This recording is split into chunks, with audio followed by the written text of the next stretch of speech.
Алдардың бір байды емдеуі. Ассалаумағалейкум депті. Басы таз, көзі басыр болған алым-жұлым, қолына ұзын-ұзын екі таяқ ұстаған біреуге Алдар. Ай, өзің кімсің? Алдыңда қой жатыр ма депті, қолын көзіне көлегейлеп сығырайған кісі. Сорлай, жасың жетіп, көзің адым жердегіні көрмейтін болған соң жалданбасаң ет. Бұл сыйқыңмен байдың қойын бағып оңдырасың ба? Жетім лағын жоғалтсан желкеңді қияды ғой. Білшілдама, мен кімге жалданатын едім? Мал өзімдікі. Қой өзіңдікі ме? Қанша қойың бар? Көп айта алмай жүрмін, мың болғырды. Осы жайылып жатқаны жартысы 4 таяқ қойың бар. Бар қойдың санын таяққа кертіп, әрқайсында 1000 кертегі бар 2 таяқты ұстап жүреді екен. Онда Құдай берген жан екенсің ғой. Ендігі 2 таяғыңды кім бағып жүр?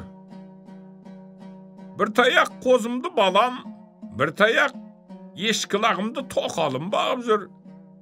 Бәйбішең үйде отыр екен ғой. Адек отырсын, жылқыны үлкен ұлым, түйені келінім, сиырды бәйбішем бағып, құрақты көлдің басында отыр.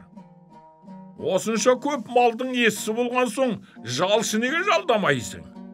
Өй, жағыңа жылан жұмыртқалағыр екенсің. Ол маған тегін бағам ма? Жылына лақты ешкі беріп, құтымды неге кетірейін?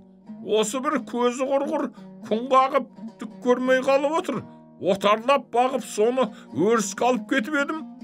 Бүгін көзім түк көрмей қалып отыр. Ендеше емш тауып неге емдетпейсің? Сөзің құрсын, шіркін. Ол оңай емдей қояма?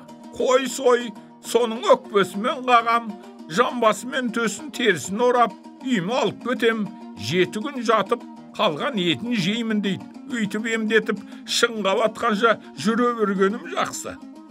Салқын түскен соң өзі жазылып кетеді. Әне бір дивана дегендер болатын еді. Айран шалап ішіп-ақ, шөп шаламмен емдей салатын. Сол немелерде кездеспейтін болып кетті деп бай қынжылды. Байеке, мен айтып отырсыз ғой. Мен сол айтып отырған диванамын деп Алдар. Онда жақсы болған екен. Көзімден дейтін шөп шаламың бар ма? Бар болғанда қандай? Басыңды жазатын қоя деген дәрім бар. Көзіңді жазатын палат жапырақ деген шөбім бар. Ой, бар болғырай, мұндай сәті түсірме. Маған соларың ақ ем болады. Сондайларыңды жағып, ырмын істей ғой деп бай жабыса кетеді. Ем істеген соң басыңды таңып, көзіңді байлаймын. Сонда жердің құртындай қойыңды кім бағады? Кім бағаушы еді, өзім бағам дейді бай. Мен баға тұрайын, өзің жата тұр дейді Алдар. Қой, қаңғырған неме, сен дейін ақырыс малдың жайын қайдан білетін едің? Қойымды ашықтырып тастайсың. Қойдан бөліне беретін кержағал серкем бар. Соны қойдан қалмайтын төбетімді қолыма байлап бер. Еміңді істеде баратын жеріңе құры. Ақсына қойыртпағымдан бір тостаған іш. Алдар жарайды дейді. Басына иттің қиын езіп жағып, көзіне сасық қурайдың шайырын жағатта белбеумен басын таңып береді. Кетеген кержағал серкесімен итін байлап қолына ұстатып, төбеттің басына дорба кигізіп байлап тастайды.